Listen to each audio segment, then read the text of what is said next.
Open sesame! Well, I've done all I can do. What's going on, Falcons fans? Logan here. Welcome back to Wrap Up Rundown, and if you're new here, welcome. So, the Atlanta Falcons 2021 offseason is actually not going as I thought it would. If you guys remember, I made a video not that long ago saying that this might be the most entertaining and the most wild offseason we've ever gone through, but the truth is, that's actually far from the truth. This is actually kind of being the most boring offseason as an Atlanta Falcons fan, at least in a while, because it just really seems like nothing has happened. But believe it or not, there actually are some things to talk about, and we're going to go over what all the Atlanta Falcons did in the 2021 offseason so far, and we're going to go over that starting right now. Not a lot of big things happened this year for the 2021 Atlanta Falcons, at least in the offseason. But there are still some things that we're just going to go over, and I'm only going to go over what happened in March of 2021. I'm not going to go over, what happened in February when they released Ricardo Allen and Allen Bailey, Kurt Benkert. Yeah, I'm only going to do March because, first off, I already made videos talking about what happened in February and whatnot, and then two, I feel everyone kind of just wants to know what happened during the free agency stage, if that makes any sense.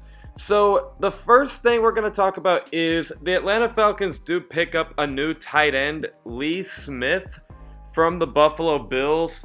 Not anything, no offense, but not anything super exciting. Like, as a tight end, he's fine, I guess. Like, he is okay, but on the bright side, he's a really good run blocker, and I think it's pretty clear that Arthur Smith is going to want to have a really good running game in Atlanta like he did in Tennessee. So it's nice to know that he has a really good tight end to help block for the running game. Now the question is, who is going to be running the ball? Because I really don't think it's going to be Ito Smith or Quadre Allison. I just don't think Arthur Smith has enough faith in them, and to be honest with you, I don't think anyone else does. But I don't know. We'll see what happens.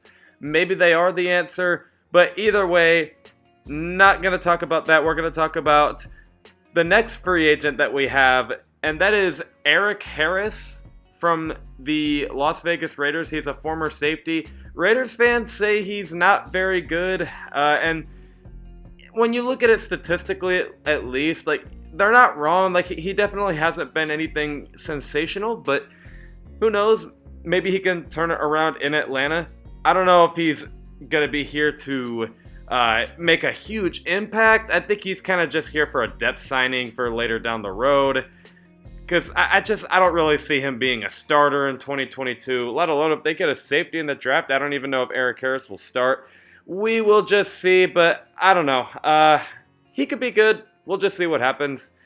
But those are the only free agents we picked up, actually, so far. We have yet to see what else they do here, but let's talk about some other key things the Atlanta Falcons did in the 2021 offseason. Obviously, they reconstructed Matt Ryan's contract. I'm not going to go over this too much because I did already make a Dirty Bird Discussions episode on this last Wednesday. If you have not checked it out, go check it out. But I will quickly summarize, I guess, what all I said in that episode is, listen, I do love Matt Ryan. I think he's a fantastic quarterback. I think he will retire his jersey and no one's going to wear the number 2 in Atlanta. He's still got some left in the tank. He's still a great quarterback, and yes, you can go to the playoffs with Matt Ryan, and I think it was actually a mistake to move on from Matt Ryan in 2021.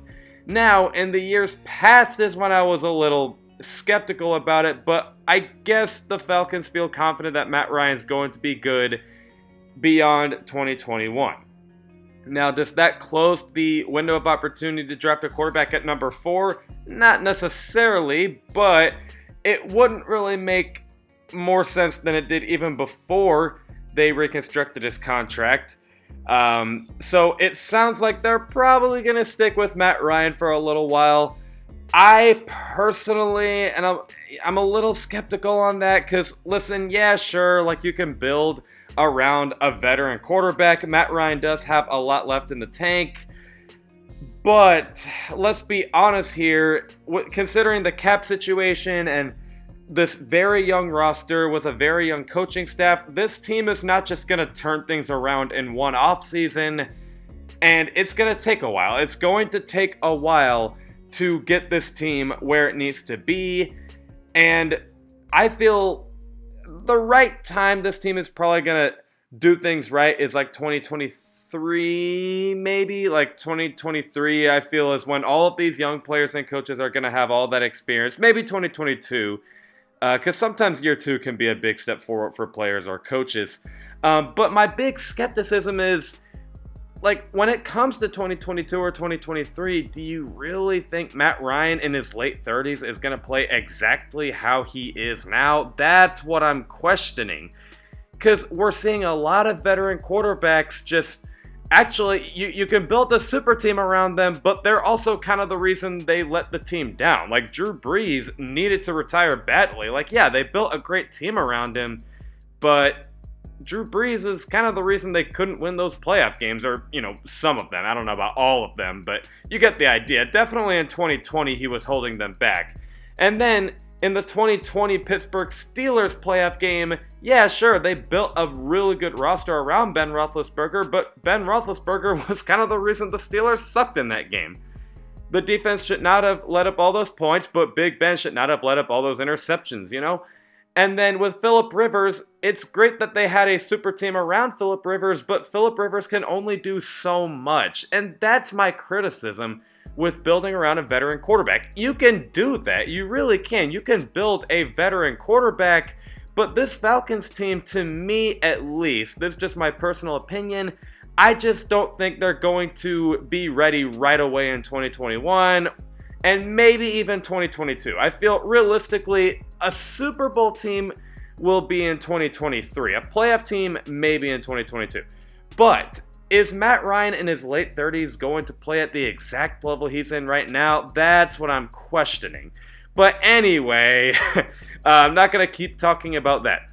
What else did the Atlanta Falcons do in the offseason? They actually cut Dante Fowler's contract extension a little bit. I don't exactly remember specifically what it is now. Like, I know they gave him a huge contract extension in 2020, and then they cut it a little in 2021. I can't quite remember what it is now, but fact of the matter is, Dante Fowler will not be playing in Atlanta as long as he was supposed to, which, thank goodness.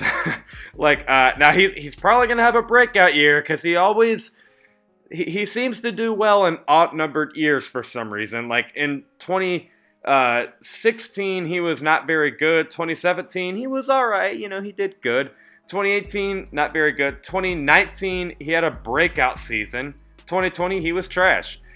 I guess that means he'll do good in 2021, but I would not keep him for much longer anyway. I feel Dante Fowler is too inconsistent, and honestly, he's kind of Thomas Dimitrov's, wet dream in a way, because he's a smaller pass rusher.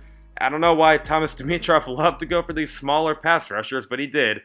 But thankfully, the Atlanta Falcons did cut his contract a little bit.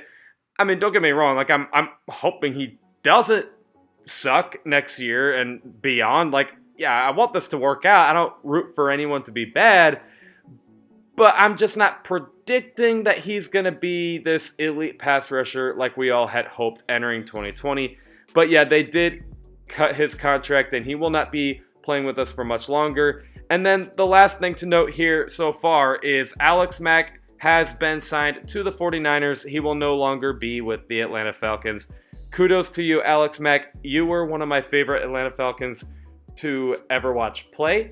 I was super pumped up when the Atlanta Falcons signed him. I thought this was going to be amazing, and he did do amazing things for us. Was it time to let him go? Yeah, probably. But I still appreciate everything he did for us, and kudos to you, Alex Mack. Go win a freaking Super Bowl with Kyle Shanahan. But like I said 2 years ago, I'm over it. Like, I don't really get all that jealous about it personally. But anyway, let me know what you guys think in the comments below. Other than that, I will see you guys with a video this Tuesday at 11 o'clock a.m. Eastern. Love and appreciate you all for the support. And as always, rise up.